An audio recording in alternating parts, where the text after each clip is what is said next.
Hello, welcome to another week in the books. I have 3 books to be talking about today, and it wasn't the best reading week with what I got into, whether or not I enjoyed it, so sorry if this video is a little bit of ranting or shooting down some books. Sorry in advance.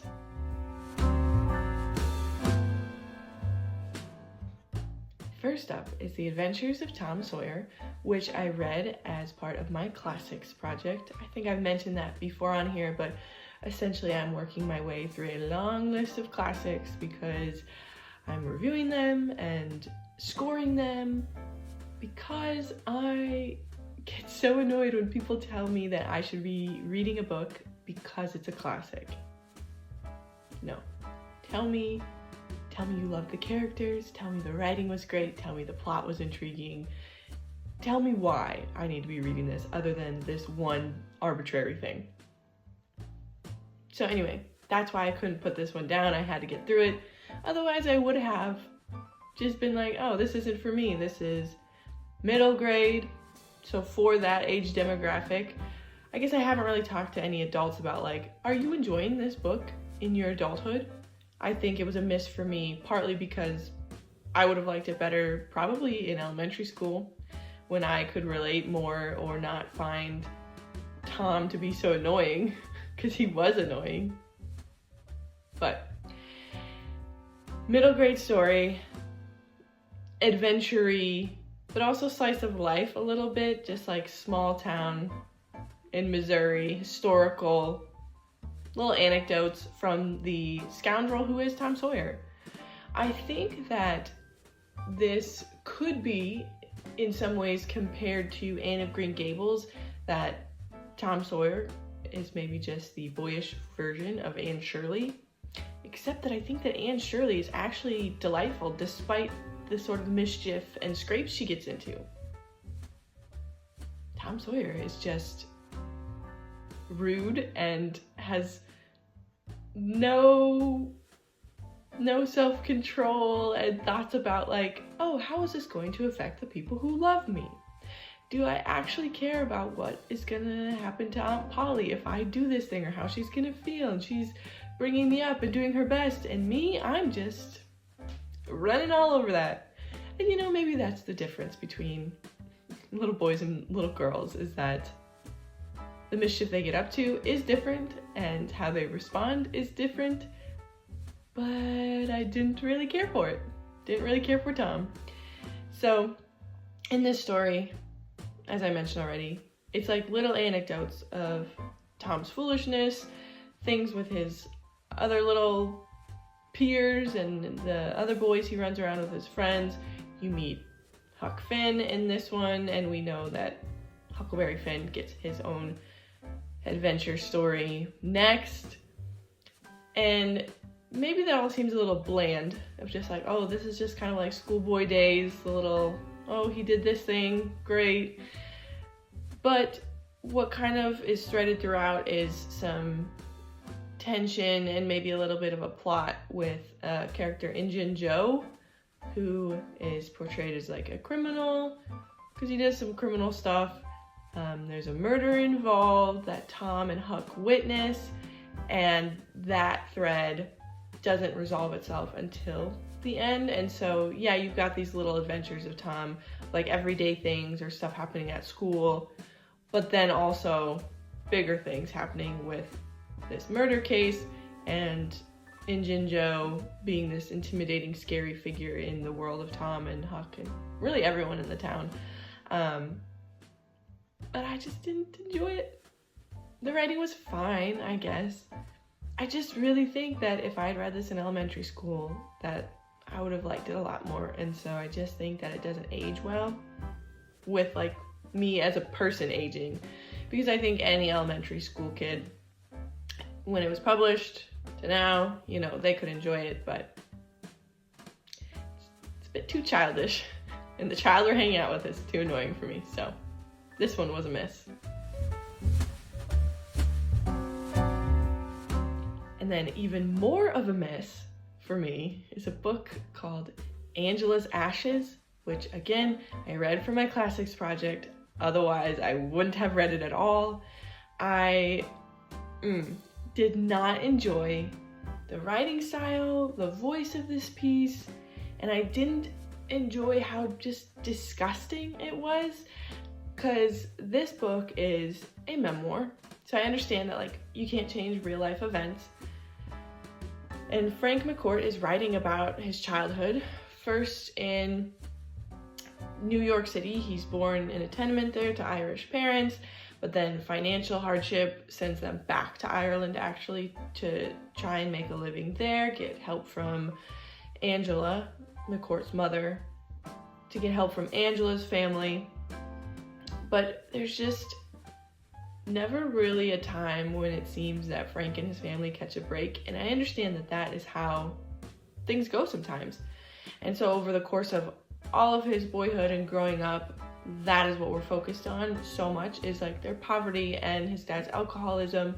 And it would be different if it didn't seem like we were relishing in just the gross aspects of the latrine that the whole street has to use, or when his eyes get infected, how he describes what's going on with his eyes. I don't enjoy that. And I get that, again, you write what is real and you write descriptively, but it almost felt like McCourt was just relishing in the grossness of it.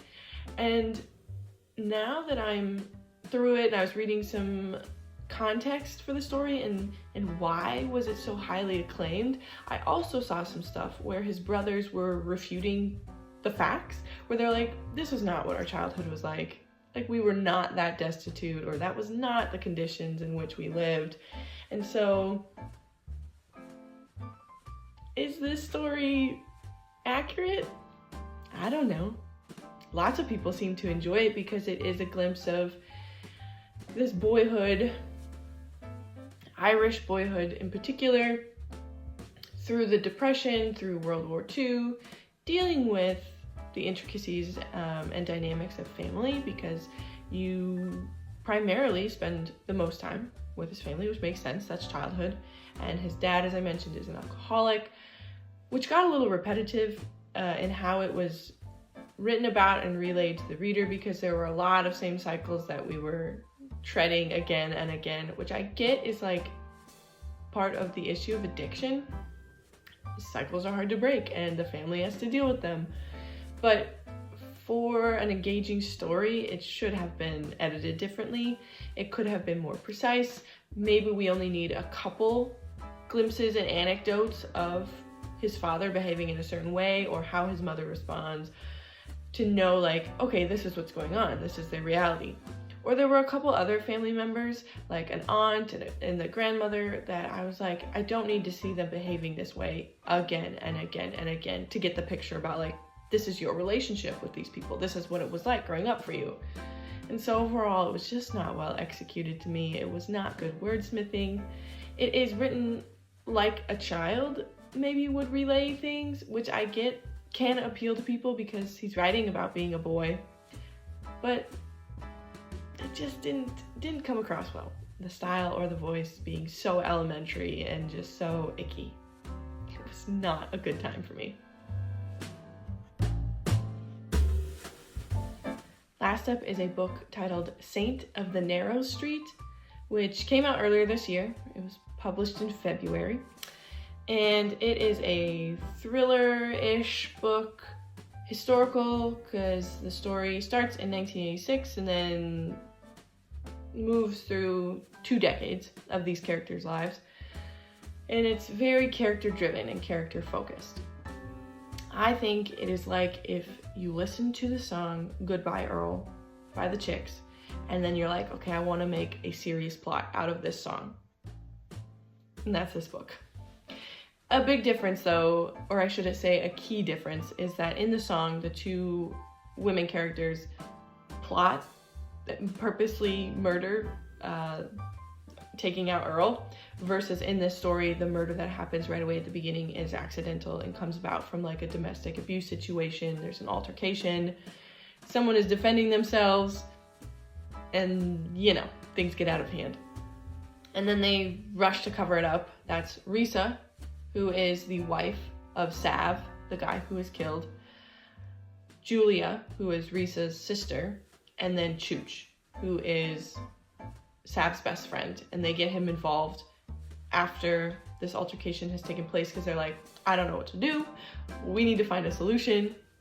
I have a baby boy who I want to raise and not, hear about growing up secondhand because I'm locked away for the accidental killing of my husband. And Sav, also information that's helpful to know is like, Sav, not that this justifies killing him, Sav is not a good guy. He's like the definition of a schmuck. And so there's a lot of nuance to the situation and why it's not just straightforward, I guess. And this book, I say it's thriller-esque or thriller-ish because, yeah, you've got this tension of these three characters who know what happened that one night and what they did with Sav, and they have to maintain this lie that they've told people that he's just up and split on his wife and son. And people believe that because they know Sav's character. But like, Sav's parents still live in the neighborhood and they are lovely people. At one point, Sav's older brother, who is equally as schmucky, he had done the whole, I'm running off with another man's wife and starting a new life doing my nefarious stuff elsewhere. But he comes back and he has questions because he's like, Sav went off? Something seems fishy about how Chooch and Risa are talking about it, and he maybe is going to investigate that. Or there's the character who was Sav's mistress who doesn't believe that he just split without a word, and no one's seen him since because she's like, he was supposed to take me. That was the plan, is that I was supposed to go with him. And so she thinks something else is going on too. And so you see that tension all through the story and these characters grappling with like, how do we maintain this lie? At what point do we tell the truth? Especially as Fab, the son, he grows up and he starts to have questions, because if his dad really went off and it's just elsewhere, he's like, I'm gonna go find my dad, or I should know, and then I can, decide for myself if I want to know my dad, all that stuff. But it didn't really seem that like maintaining the lie was actually as big of a thrill as you would expect. And the characters remained rather one-dimensional as they're going through 20 years of their lives. They just sort of stayed the same, retreading things that they'd been dealing with since the start and never really like developing, I guess. Also, everyone was super unhappy. Like, no one ever seemed to be enjoying life for longer than one drunken night. And what really lost me was in the last part, because the story is told in 4 parts. Part 1 being the night that everything goes down. Part 2 being 5 years after the murder. Part 3, 12 years after the murder. And then part 4 is like 20 years when Fab is grown up and a man now. And part 4 just felt like fabricating drama for the sake of drama, instead of staying in line with what we've known about these characters and how we've seen Fab grow up. It just felt like a train wreck that I was like, this is not a great way to end this story and tie up these characters, and it's just a mess. And not like a good mess. Some stories can be messy and do it really well, and this just felt like the author was generating mess out of the void for the sake of giving a thriller ending and making it juicy, and that felt like a throwaway. So, didn't do it for me. Thought I would mostly like this story, even though it was different from what I usually read, but lost me in the end. So it was an okay story. That's my week in books, so thanks for tagging along, even though it was really a miss of a week. Sometimes that's how it goes.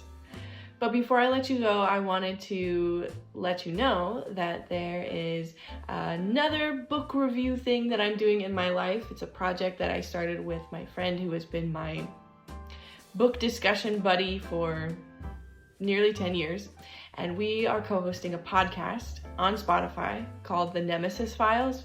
He is my reading nemesis. We've been arguing about books for a long, long time, and we've done reading competitions together. It really is a nemesis dynamic here, and we have a lot of fun with it.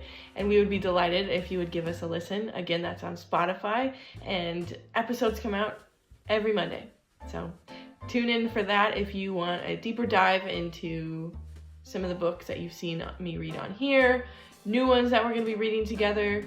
The one that comes out tomorrow is about the adventures of Amina al-Sarafi, which I talked about back in February, March, but we do a much deeper dive. So let me know if you give it a listen, if you have thoughts.